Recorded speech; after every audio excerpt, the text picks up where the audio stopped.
제가 금요 기도회 때에 한 장 한 장씩 해서 마지막 장까지 이미 다 말씀을 드렸습니다. 생명의 삶의 순서가 지금 레위기로 들어와서 레위기의 말씀을 새벽에 다시 봅니다만은 또 거기에 맞춰서 주일에 레위기의 말씀을 다시 이제 보게 될 것입니다. 금요일 날 한 장씩 보면서 빠뜨렸던 그 부분들을 가능한 한 그렇게 집중적으로 이 시간 주일마다 말씀을 드리기를 원합니다. 하나님께서 성도들의 행복한 삶을 위해서 10가지의 계명을 주셨습니다. 그런데 사람들이 행복하게 살아가는 것을 너무나 싫어했던 사단이 배가 아팠습니다. 그래서 고민을 하다가 10계명에 살짝 거기다가 2계명을 덧붙였습니다. 그 2계명은 이런 겁니다. 11번째 계명은 지금까지의 10계명을 어기고 죄를 짓더라도 절대로 들키지 말아라. 12번째의 계명은 혹시 들키더라도 같은 교회 교인들에게는 절대 들키지 말아라. 창피하다 말이겠죠? 여러분, 성경은 우리 자신도 알지 못하는 사이에 죄를 범하는 경우가 있다라고 말씀합니다. 우리가 알지 못하는 속에 죄를 짓더라도 죄는 죄예요. 다만 죄를 알지 못하기 때문에 죄를 속함받을 수 있는 그런 기회를 갖지를 못하죠. 그런 면에서 내가 내 죄를 깨닫게 된다는 것은 굉장히 큰 은혜입니다. 그렇게 죄를 깨닫게 되었고 알게 되어졌을 때에 어떤 자세를 취해야 되느냐? 그때는 이미 지나간 죄인데 5년 전에 지은 죄고 10년 전에 지은 죄인데 이제 와서 어쩌겠어? 그러면서 그냥 지나치지 말고 그 죄를 알았으면은 반드시 그 죄를 속함받는 제사를 드려야 했습니다. 여러분, 아무리 예쁜 애인이라고 할지라도 그가 토해내었던 음식물을 다시 보기 좋아하는 사람은 아마 드물지 않나 싶습니다. 우리가 토한 것을 보기 싫어하는 것보다도 더 하나님은 죄로 얼룩진 우리의 모습 보는 것을 보기 싫어하시죠. 그러므로 토한 음식물을 빨리 깨끗이 씻어내는 것처럼 죄를 범했고 그 죄를 깨달았으면 빨리 속죄제나 혹은 속건제를 통해서 죄를 씻어내어야 합니다. 죄를 씻는다라는 말은 다른 말로 말하면 죄를 죽이는 겁니다. 우리가 늘 죄를 씻고 또 회개하고 이것은 곧 죄를 죽이는 것과도 같은 것입니다. 성경은 골로새서 3장 5절의 말씀에서 그러므로 땅에 있는 지체를 죽이라 그랬습니다. 곧 음란과 부정과 사욕과 악한 정욕과 탐심이니 탐심은 우상 숭배니라. 음란이나 부정이나 사욕이나 악한 정욕이나 탐심과 같은 땅에 있는 지체를 죽이라라는 말씀은 죄를 죽이면서 살라라는 말씀입니다. 그러므로 성도의 삶은 일평생 동안 죄를 죽이는 삶을 살아야 합니다. 나는 죄를 다 죽였다. 더 이상 내게는 죄가 없다라고 그렇게 생각하면 그것은 성경에서 벗어난 흔히 이야기한 저쪽 이단에서 하는 이야기입니다. 불신 남편들의 똑같은 의견들 중에 하나 일치하는 거 있습니다. 그게 뭔지 아십니까? 불신 믿지 않는 남편들 그리고 그 아내가 잘 믿는 아내일 경우에 항상 그 아내에게 이렇게 이야기를 합니다. 당신이 목사에게 하는 것만 절반만 해도 내가 교회 나간다. 여러분 어떠세요? 뭐 저에게는 좋은 일인지 모르지만 여러분 오늘부터라도 이 목사에게 하는 것보다 여러분의 남편에게 10배, 20배 더 잘해 주시기를 바랍니다. 아멘을 안 하시네? 그래야 남편들이 교회에 오잖아요. 불신 남편들의 의견이 그거예요. 목사에게 하는 것보다 절반만 해도 교회 나온다고 하니까 10배, 20배만 더 잘해주면 틀림없이 교회 안 나올까요? 그래서 앞으로 남편께서 교회 안 나오시는 분들은 목사보다 남편을 10배, 20배 잘 못해주시는 분으로 제가 생각을 해도 될까요? 그렇게 동의하는 것 같지는 않습니다. 여러분, 죄를 죽이는 것은요, 먼 데서 찾지 마세요. 가까운 데서. 내 남편에게 혹은 내 아내에게 잘해주는 것 또한 죄를 죽이는 한 방편입니다. 남편에게 그날 아침에 잘해주고 출근을 시키면 기분 좋은 남편은 밖에 나가서 한 번이라도 화를 덜 낼 것이고, 화를 덜 내면은 주변의 사람들은 더 행복할 것이고, 혹시 아나요? 저녁에는 정말 아내가 좋아하는 거 들고 또 들어올는지도요. 또 아내에게 잘해주고 출근을 하게 되면 그 아내는 기분이 좋아서 남편 출근한 다음에 노래방이다, 우는 방이다, 분노방이다 이런 데 안 가고 하루 종일 좋은 것만 생각하고 좋은 일만 할 테니 죄와는 점점 더 멀어지게 될 것입니다. 이 죄를 죽이고 살아갈 때에 영적인 삶이 활기를 띠게 되고 하나님의 힘을 얻어서 우리의 가정이나 우리의 심령에 평안과 기쁨을 얻을 수가 있는 것입니다. 그런데 죄를 죽이려면 반드시 전제 조건이 뭐예요? 내가 죄인인 것을 깊이 깨달아야 됩니다.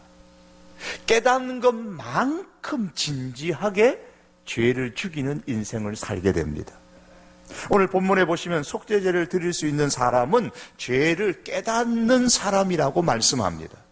14절의 말씀에서 그 범한 죄를 깨달으면, 본문 23절의 말씀에도 그가 범한 죄를 누가 그에게 깨우쳐 주면, 또 28절에도 그가 범한 죄를 누가 깨우쳐 주면 그랬어요.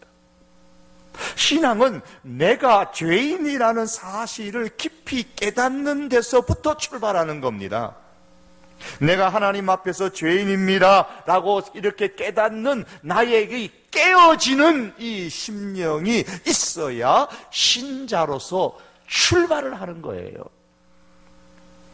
커다란 유리를 들고 저 60층 아파트 옥상에 올라가서 아래로 뚝 떨어뜨리면 안 되겠지만, 가상적으로 떨어뜨린다고 하면 어떻게 될까요? 산산조각이 나겠지요. 이렇게 유리가 산산조각으로 깨어지는 것처럼 나는 의로운 사람이다, 나는 괜찮은 사람이다, 나는 선한 사람이다 라는 이 생각이 산산조각 깨어지는 경험이 하나님 앞에서 있어야 비로소 신앙의 출발이 되는 겁니다.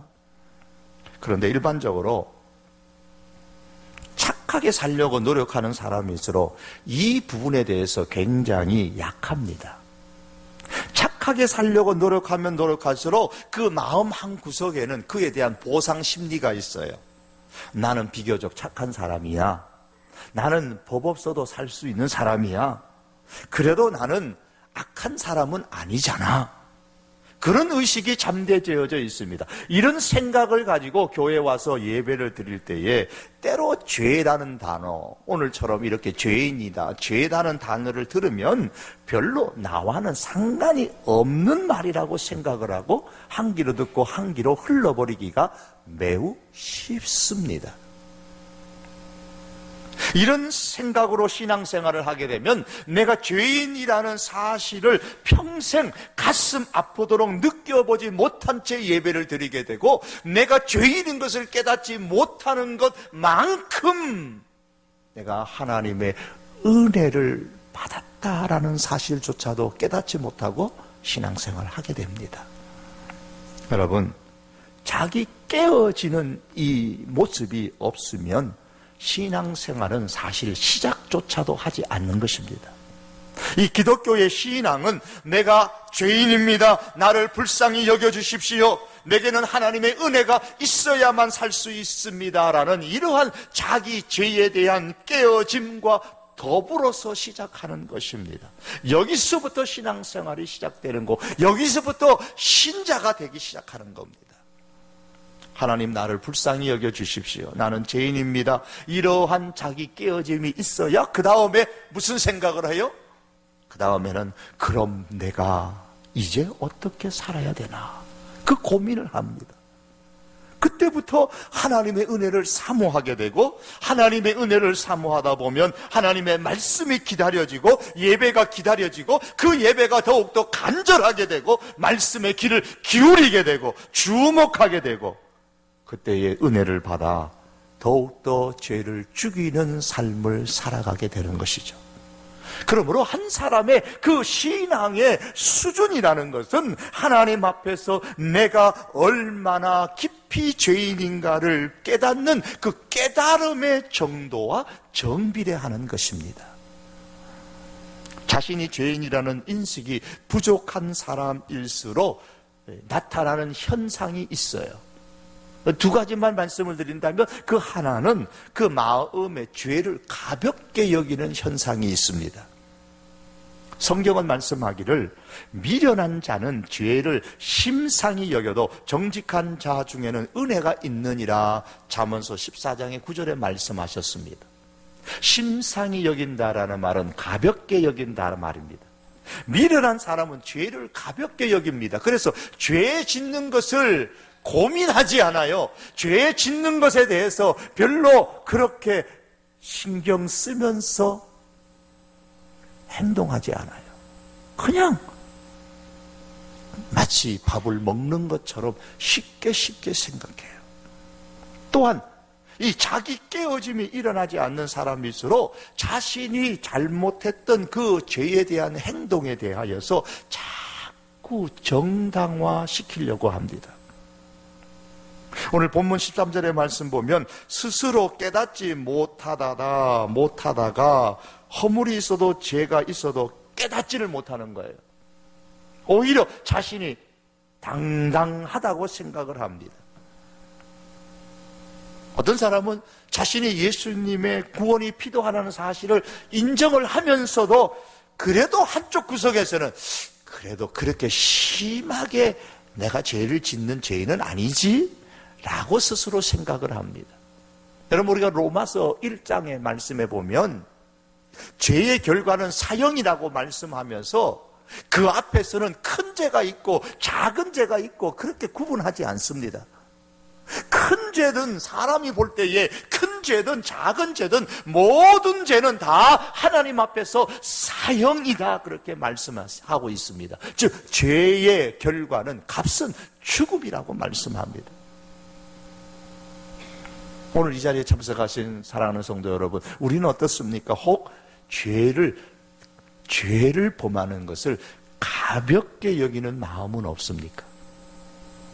그래서 반복적으로 죄를 지으면 지을수록 우리의 마음이 강팍해지고 죄를 쉽게 생각하고 짓는 그런 모습들이 우리 가운데는 없을까요?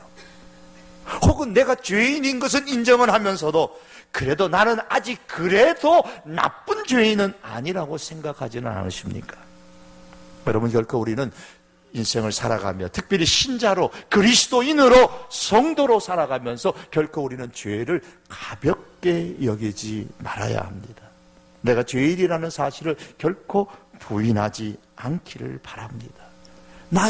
내가 지은 이 죄에 대해서 정당화시키려고 하지 마십시다. 큰 죄든 작은 죄든 하나님 앞에서는 다 사형에 해당되는 죄입니다. 그럼 이 죄를 죽이는 삶을 살라고 했는데 어떻게 죄를 죽이는 것이 가능합니까? 죄를 죽이려면 무엇보다도 예수님의 십자가의 보혈의 그 능력을 믿고 나가야 됩니다. 십자가의 보혈의 능력을 믿어야 돼요.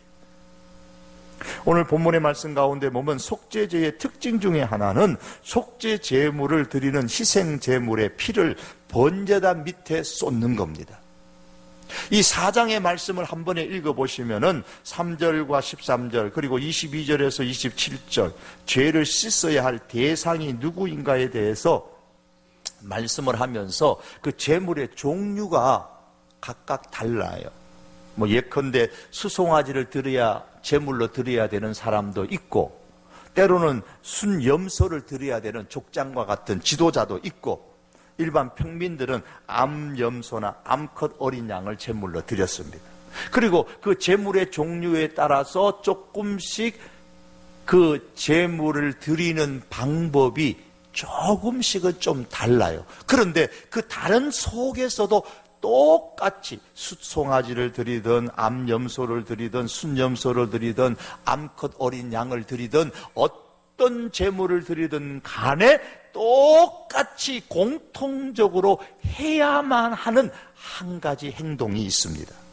그게 뭐냐면 번제단 밑에 그 피를 다 쏟아 붓는 것입니다. 번제단 밑에 피를 다 쏟아 부으라라고 성경은 말씀하고 있습니다. 오늘 본문 말씀의 가운데 보면은 오늘 4장 우리 22절 이하에서 말씀에 읽었습니다만은 그 22절에서 좀 더 넘어가서 보십시오. 26절 끝에 보면 그 피는 번제단 밑에 쏟고, 그렇죠? 번제단 밑에 쏟아라 그랬습니다. 더 내려가서 29절 30절의 끝에 보면 그 피 전부를 제단 밑에 쏟고, 그리고 34절 말씀에도 그 피는 전부 제단 밑에 쏟고 그랬죠. 자, 번제단 밑에 피를 다 쏟아야만 했습니다. 번제단 아래에 그 쏟아진 피는 바로 십자가에서 쏟으신 예수님의 피를 상징한다고 히브리서 9장은 말씀합니다. 또한 성경 요한복음 19장 34절에서 이르기를 그 중에 한 군인이 창으로 옆구리를 찌르니, 누구의 옆구리? 예수님의 옆구리를 찌르니 곧 피와 물이 나오더라 그랬습니다. 예수님의 피가 십자가 아래에 있는 그 흙에 쏟아졌다는 말씀입니다. 번제단 아래의 흙이 희생제물의 피로 젖어졌던 것처럼 십자가 아래의 그 흙은 예수님의 피로 젖어졌습니다. 예수님은 속죄제물이 되셔서 십자가에서 피를 다 쏟으셨습니다. 우리가 갚아야 할 죄값을 예수님께서 피를 십자가 아래에 흘리셨어요. 흠없는 수송아지나 순염소나 흠없는 암염소나 흠없는 그 어린 양의 제물을 번제단에 올려지기 전에 그 피를 다 번제단 밑에 쏟아 붓는 것처럼 예수님은 우리의 죄를 위하여 흠 없으신, 죄 없으신 그 예수님의 피가 십자가 아래에 다 쏟아지고 십자가에서 돌아가셨습니다. 단번에 드림으로 영원히 우리의 죄를 속해 주셨다고 성경은 말씀합니다. 예수님의 피가 우리의 죄를 살짝 덮어준 것도 아닙니다. 예수님의 피가 우리의 죄를 살짝 가려준 것도 아닙니다. 예수님의 피가 우리의 죄에 대한 형벌을 잠시 뒤로 지연시켜준 것도 아닙니다.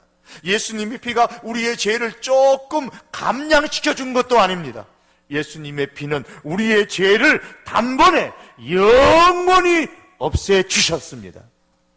이를 위해서 번제단 아래에 피를 쏟듯이 예수님은 십자가 아래에 피를 다 쏟아 부으셨습니다. 여러분, 로또 사보신 경험 있으신가요? 없으신 척 하시는 분이 많은 것. 정말 없으신가요? 로또가 많이 팔리는 때는 물어보니까 언제 때요? 물어보니까 경제가 아주 불황인 때라고 합니다. 왜 그럴까요? 되는 일이 없으니까 로또 한 장이라도 인생을 걸고 싶은 거죠. 그런데 부자는 절대로 로또를 사지 않는다고 합니다. 왜 그럴까요? 돈이 필요 없었어요? 아니요. 인생이 역전될까 봐 싶었어요. 부자가 인생 역전되면 큰일 나잖아요. 그러니까 로또가 인생을 사실 역전시켜주는 것이 아니고 오늘 예수님을 믿는 것이 인생을 역전시켜줍니다. 이것을 바울식으로 표현을 하면 새로운 피조물이라 그랬어요. 예수님을 믿고 제사함을 받으면 새로운 피조물이 된다고 했으니 그게 인생 역전이 아닙니까? 영국의 한 잡지사에서 돈의 정의에 대한 공모를 했습니다. 1등으로 당선된 내용이 이런 내용입니다. 돈이란 천국만 빼고 어디든지 갈 수 있는 여건이요, 행복을 빼고 무엇이든지 줄 수 있는 요술 램프다, 그렇게 표현했어요. 그러니까 돈은 무엇은 안 돼요? 천국 가는 것은 안 되고 행복 주는 것은 안 된다, 그렇게 정의를 내린 거죠. 여러분, 로또로 인생 역전되면 많은 돈을 만질 수가 있을 것입니다. 하지만 그 인생 역전을 이룬 돈을 가지고도 천국은 살 수가 없고 행복은 살 수 없는데, 예수님을 믿으면, 십자가의 피를 쏟으신 그 예수님을 믿으면 천국에도 갈 수 있고 행복을 얻을 수 있으니 인생 역전 중에 역전이라고 할 수가 있습니다. 예수님께서 십자가 아래에 피를 다 쏟아주셨기 때문에 예수님을 믿는 사람은 이제 죄사함을 다 받습니다. 그러나 그것으로 끝나는 게 아니에요. 그 죄사함을 다 받았다 할지라도 우리는 끊임없이 예수님의 보혈을 의지하며 오늘 부른 찬송가처럼 천부의 의지 없어서 내가 손들고 갑니다, 회개하는 마음으로 주님의 십자가 보혈을 의지하며 주님 앞에 갑니다 라는 이 심정으로 보혈 의지하고 날마다 주님 앞으로 가야 합니다. 이 회개의 삶이 바로 죄를 죽이는 삶입니다.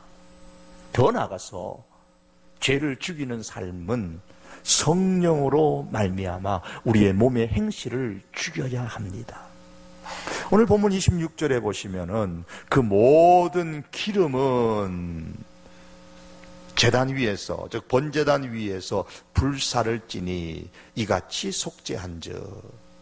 앞에서 이제 번제단 25절의 말씀에서 번제단 아래에다가 제물의 피를 다 쏟고 난 다음에 그 제물의 기름은 번제단 위에서 불사르라 그랬습니다. 그러면 이같이 하면 속죄가 된다, 이렇게 말씀하고 있습니다. 속죄 제물의 기름을 번제단 위에서 불살라 속죄하라 그랬습니다. 이 말씀을 역시 31절과 35절 끝에서도 동일하게 말씀을 합니다. 기름을 불살라서 죄를 속하는 것은 성령으로 죄를 죽이는 것을 의미합니다. 여러분, 삼겹살 이렇게 숯불에 구워 먹으면 어때요? 기름이 뚝뚝 떨어지면 어떻게 돼요? 그냥 맛있어요? 네. 기름이 뚝뚝 떨어지면 어때요? 불이 팍팍 다 올라오죠? 네. 불이 다 올라옵니다. 여러분, 그 동물의 기름, 가축의 기름을 갖다가 불태운 번제단 위에다가 쏟아 부으면 어떻게 되겠어요? 불사를 찌니라 그랬잖아요. 기름을 번제단 위에서 불사를 찌니라. 기름을 부으면은 불이 확 올라오지 않겠어요? 그 기름을 성경은 일반적으로 통상적으로 성령이라 그럽니다. 기름에 불이 확 올라오는 것처럼 성령으로 우리의 그 몸의 행실을 죽이면서 살아가면 바로 그가 산다 그랬어요. 그 사람이 산다 그랬어요. 어디서 그렇게 말씀합니까? 로마서 8장 13절입니다. 너희가 육신대로 살면 반드시 죽을 것이로되 영으로서 몸의 행실을 죽이면 살리니 그랬습니다. 영으로서, 여기서 영이라는 것은 성령을 의미합니다. 인간의 영이 아니라 성령입니다. 왜냐하면 이 말씀 8장 13절 바로 앞에 11절에 보면 그리스도의 영, 우리를 살리는 영이라고 표현하고 그 앞에 말씀에 보면 우리 안에 거하시는 하나님의 영이라고 말씀합니다. 이 영으로서 몸의 행실을 죽이면 산다. 즉 성령으로 우리의 몸의 행실을 죽이면 산다라고 말씀을 합니다. 예수님의 쏟으신 보혈이 우리의 죄를 씻어줍니다. 그래서 우리는 예수님의 그 보혈의 능력을 의지하면서 늘 주님 앞으로 나아가 참여하는 인생을 살아가야 합니다. 그래도 죄성을 가진 우리는 살아가면서 죄를 짓는 그런 때가 얼마나 많은지 모릅니다. 그때마다 우리는 뜨거운 성령의 불로서 성령으로 이 죄를 죽이면서 살아가야 됩니다. 내 노력으로 죄를 못 죽입니다. 그냥 명상을 깊이 하면 죄를 죽일 수 있는가? 아니에요. 내 속에서부터 죄가 올라오는데, 내 생각 속에 죄가 올라오는데 어떻게 죄를 죽입니까? 돌을 닦아도 수양을 해도 이 죄는 죽일 수가 없습니다. 사람이 고안해낸 방법으로는 죄를 못 죽여요. 죄 죽이는 것을 생각하다 보면 여러분 요즘도 있는지 모르겠습니다만은 유원지에 과거에 가시면은 여러 가지 놀이 게임들이 많은데 두더지 놀이라는 게 있습니다. 생각나십니까? 해보셨나요? 한번 유원지에 가서 제가 한번 해봤어요. 이렇게 두더지 죽이기. 이제 돈을 넣고 그러면 조금 있으면 두더지가 어떻게 됩니까? 구멍에서 쏙 솟아 올라옵니다. 그 순간 어떻게 해야 됩니까? 손에 든 방망이 갖고 힘껏 내리쳐야 됩니다. 살살 치면 안 들어가요. 빨리 그것도 힘껏 내리치면 찍 하고 쑥 들어갑니다. 그럼 이쪽에서 또 툭 튀어나옵니다. 또 때리면 들어갑니다. 속 시원하죠? 스트레스가 풀리죠? 그런데 살살 치면 어때요? 느리게 치면 어때요? 이 두더지가 들어가기도 전에 어떻게 해요? 생각지도 않은 데서부터 툭 튀어나오고, 이거 쫓아가려다 보면 저기서 또 튀어나오고, 저기서 또 튀어나오면 정신없습니다. 죄라는 게 그래요. 죄라는 것은 우리가 생각지 못한 곳에서부터 두더지가 솟아오르는 것처럼 툭툭 솟아올라오는 말입니다. 그 솟아오를 때마다 우리는 이 성령의 방망이를 들고 이 죄를 힘껏 내리쳐서 죽여야 됩니다. 그리고 빨리 내리쳐서 죽여야 됩니다. 그렇지 않으면 여기서도 죄가 생기고 저기서도 죄가 생겨서 우리 인생이 온통 죄로 말미암아서 엉망이 되어집니다. 결국 어떻게 됩니까? 영적인 삶의 활기를 잃어버리게 되고, 평안을 잃어버리게 되고, 기쁨을 잃어버리게 되고, 신앙생활에도 도무지 힘을 얻을 수가 없습니다. 왜요? 제대로 죄를 못 죽이고 살기 때문에 그렇습니다. 바울은 죄를 죽이는 자신의 삶에 대하여서 내가 내 몸을 쳐서 복종하게 함은 그렇게 말씀했습니다. 내 몸을 쳐 복종하게 하는 일이 내 일상의 일이라 그랬습니다. 나는 이 일을 매일매일 거르지 않는다 그랬습니다. 사랑하는 성도 여러분, 이렇게 성령의 방망이로 내 삶에 튀어나오는 죄라는 두더지를 내리치면 어떻게 됩니까? 예수님의 십자가의 보혈로 날마다 주님 앞으로 나아가고 참회하고 회개하면 어떻게 됩니까? 오늘 결론은 이렇게 말씀합니다. 20절 하반절에서도 26절 또 31절 35절 하반절에 보면 그들이 사함을 받으리라. 35절 끝에 한 절만 읽으면 제일 끝에 속죄한즉 그가 사함을 받으리라, 사함을 얻으리라 그랬습니다. 십자가에서 쏟아 부으신 예수님의 보혈을 능력을 의지하면서 우리가 날마다 성령의 방망이로 죄를 내리쳐서 죽이는 삶을 살아갈 때에 죄 사함을 받습니다. 죄가 살아있으면 미움이 생기지만 죄가 죽으면 사랑이 생기고, 죄가 살아있으면 괴로움이 생기지만 죄를 죽이면 기쁨이 생기고, 죄가 살아있으면 다툼과 분쟁이 일어나지만 죄를 죽이면 평화와 화목이 일어나고, 그 결과로 우리는 예수님을 닮는 삶, 성령을 쫓아가는 삶을 살 수 있게 됩니다. 그러한 삶들이 저와 여러분의 인생 가운데 가득할 수 있기를 주님의 이름으로 축복합니다. 말씀을 맺겠습니다. 죄를 죽이는 삶은 먼저 죄를 깨닫는 데서부터 시작됩니다. 하나님께서 다양한 방법으로 우리에게 죄를 깨닫게 해 주실 때에, 여러분 그 죄를 깨달았을 때에 오래전의 일이라고 여러분 그냥 지나치지 마시고, 반드시 죄를 가볍게 여기거나 정당화시키지도 마시고, 예수님의 십자가의 보혈, 그 능력 의지하며, 우리를 위하여 십자가에 그 쏟아부으신 보혈의 능력을 의지하며 참여하는 마음으로 주님 앞으로 날마다 나아가십시다. 더 나아가서 성령의 방망이를 들고서 죄가 내 생각 속에, 내 마음에 들 때마다 이 성령으로 쳐서 죽이는 삶을 살 수 있기를 바랍니다. 그를 통해서 우리가 정말로 예수님을 믿는 사람으로서의 활기찬 그런 주님을 닮는 삶, 성령을 쫓아가는 귀한 삶들이 될 수 있기를 주님의 이름으로 축복합니다. 기도하시겠습니다. 주님, 우리가 예수 그리스도의 보혈로 구원을 받았습니다. 감사합니다. 그러나 아직 여전히 우리의 육체는 죄성 가운데 있어서 끊임없이 죄 가운데 넘어질 가능성을 가지고 또한 그렇게 죄를 범할 때가 얼마나 많은지 모릅니다. 하나님을 늘 참회하는 마음으로 예수 그리스도의 보혈을 의지하며 참회하는 마음으로 하나님 앞으로 가까이 나가게 하시고 성령의 방망이를 들고 죄가 우리 가운데 올라올 때마다 내리쳐서 늘 죄를 죽이는 삶을 살 수 있게 하여 주시옵소서. 그로 통하여서 주님, 예수님을 닮아가는 그 삶, 성령을 쫓아가는 삶이 우리의 삶 속에 충만하게 하여 주시옵소서. 예수님의 이름으로 기도하옵나이다. 아멘.